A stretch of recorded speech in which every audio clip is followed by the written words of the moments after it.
वो भारत के किसानों पर बहुत ज्यादा टैक्स कस दिया था। तो हेलो बच्चों, कैसे हैं आप लोग और आप लोग की तबीयत सब सही है कि नहीं है, जो ये एक बार जरूर हमें बताएं।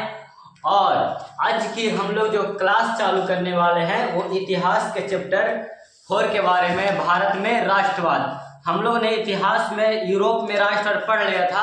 अब जो दूसरा चैप्टर, जो अगला चैप्टर है, चौथा चैप्टर, वो भारत में राष्ट्रवाद है। हम इसलिए इसे चालू कर रहे हैं ताकि इसमें से क्वेश्चन बहुत अच्छे से पूछा जाता है और बहुत मस्त मस्त क्वेश्चन रहता है। तो आज की क्लास थोड़ी सी लंबी होगी, कारण का है कि ये चैप्टर बहुत बड़ा है और इसे खत्म करने के लिए लंबी लंबी क्लास लेनी पड़ेगी। तो आप लोग ज्यादा उबियाइएगा नहीं और आराम से वीडियो को देखिए और बहुत अच्छे तरीके से आप लोग को पता भी नहीं चलेगा कि कब टाइम बीत गया और कब समझ में चला आया।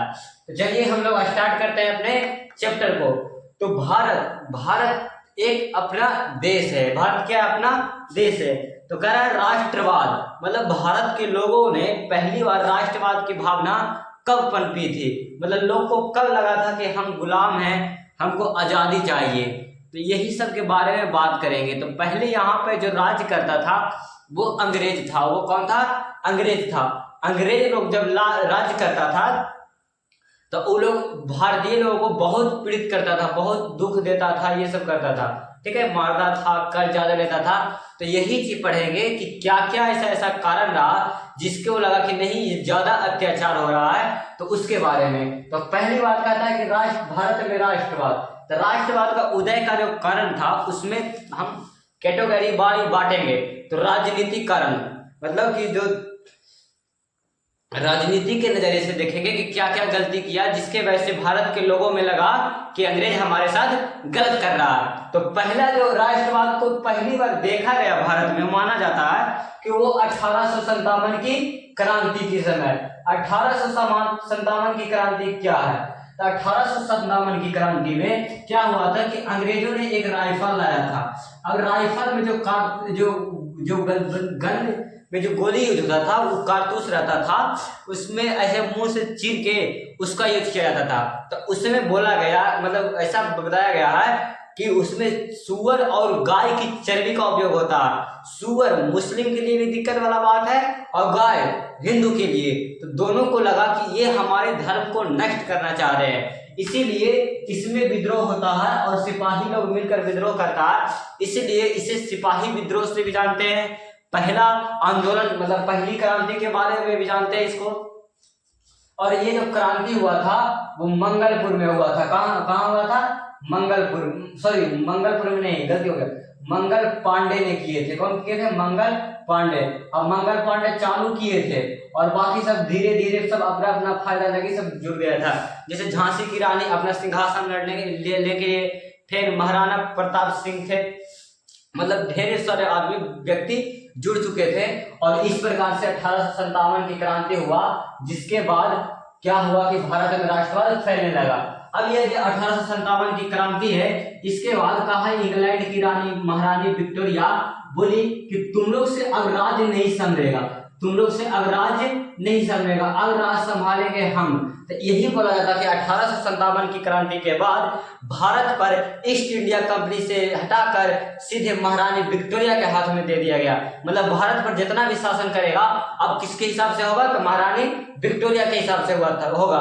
ये किसके बाद होता था? 1857 की क्रांति के बाद। और 1857 की क्रांति करने वाले थे मंगल पांडे, ठीक है, गोरखपुर बैक्टीरिया में ऐसे करके थे, ठीक है। फिर अगला जो नियम लाया ये सब, इसके बाद की नहीं, ये सब ज्यादा करने लगा, ये सब क्रांति करता, ये करता।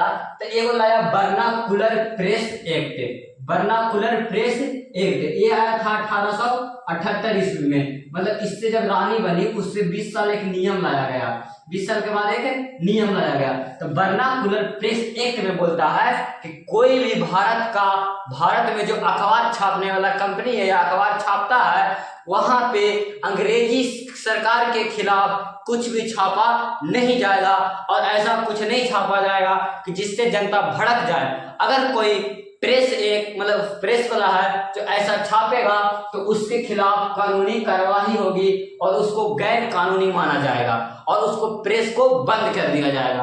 तो ये हुआ था वर्नाकुलर प्रेस एक्ट में। तो पूछेगा किस एक्ट के तहत प्रेस को से मुक्ति छीन ली गई थी, मतलब उसको पूरा अधिकार नहीं दिया गया था कि तुम कुछ भी छाप सकता है, कुछ भी बोल सकता है सही चीज। ये जब भी लिखेगा जब अंग्रेजी सरकार, भारत सरकार नहीं, अंग्रेजी सरकार के खिलाफ में नहीं लिख सकता, जब भी लिखेगा उनका अच्छा ही दिखाएगा। फिर इससे नहीं मन भरा है सबको, तो ये सब लाया एगो आर्म्स एक्ट। क्या लाया? Arms act.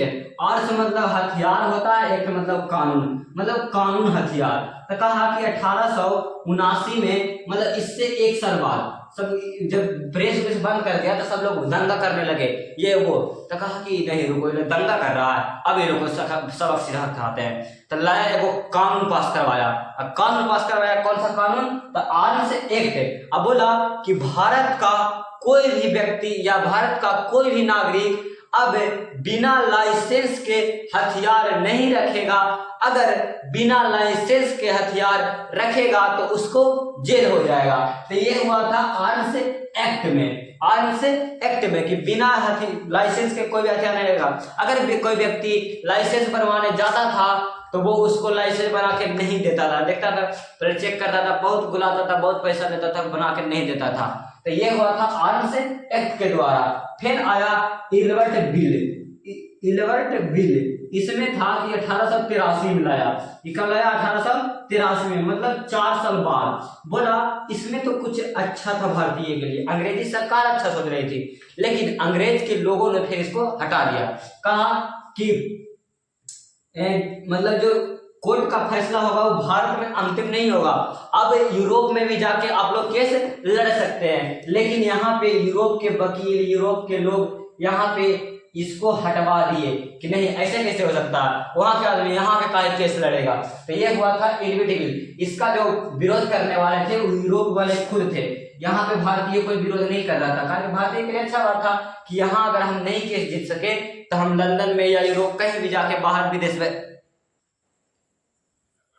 विदेश में जाके केस लड़ सकते हैं। तो यह आया था 1883 में इल्बर्ट बिल। तो इसके खिलाफ यूरोप के लोग थे। फिर इससे नहीं हुआ तो फिर 1899 में लाया। फिर 1899 में लाया कलकत्ता कोऑपरेशन एक्ट।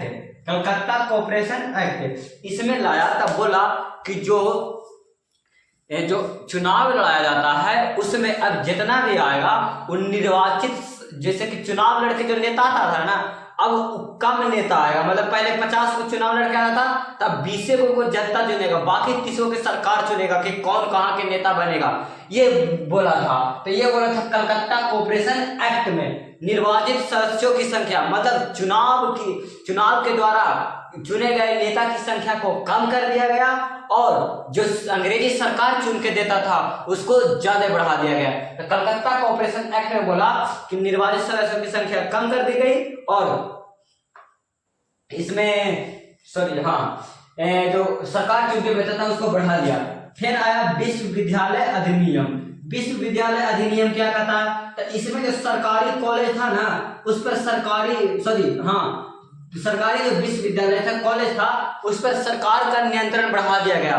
बोला कि हम अपना हिसाब से बुक चलाएंगे, हम अपना हिसाब से सब चीज पढ़ाएंगे, हम अपना जिसको मन करेगा उसको नौकरी पर रखेंगे, जिसको मन नहीं, मतलब जे भी चीज होगा जे सरकार के अनुसार होगा कॉलेज में।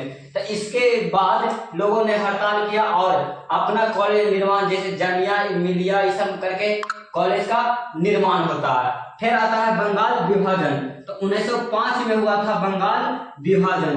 1905 में बंगाल विभाजन आया। इसमें बोला गया कि बंगाल बहुत बड़ा राज्य है और मतलब बंगाल एक बड़ा प्रांत है, क्योंकि उसमें उस समय पहले उत्तर प्रदेश और बिहार ये सब उसमें मिला हुआ था। तो बोला कि बंगाल एक बहुत बड़ा प्रांत है और इस पर राज्य करे, मतलब शासन चलाने में बड़ी दिक्कत हो रहा है और इसको 2 भाग में बांट दिया, हिंदू मुस्लिम में करके बांट दिया था। लेकिन फिर लोगों ने हड़ताल किया और इसके खिलाफ आवाज उठाई। तो 1911 में जाके बंगाल विभाजन जाके रद्द होता है। 1911 में बंगाल विभाजन रद्द होता है। तो ये सब हो गया राजनीतिक कारण कि जितना भी राजनीतिक कानून लाता था सब अपना फायदा लगे लाता था, भारतीय लगी कोई भी सोच के नहीं लाता था। इसीलिए ये राजनीतिक कारण हुआ और लोगों के अंदर राष्ट्रवाद जगने की, मतलब राष्ट्रवाद जगने लगा कि नहीं हमारे साथ कुछ तो गलत हो रहा है, तो इसे गलत के साथ आवाज उठाएंगे।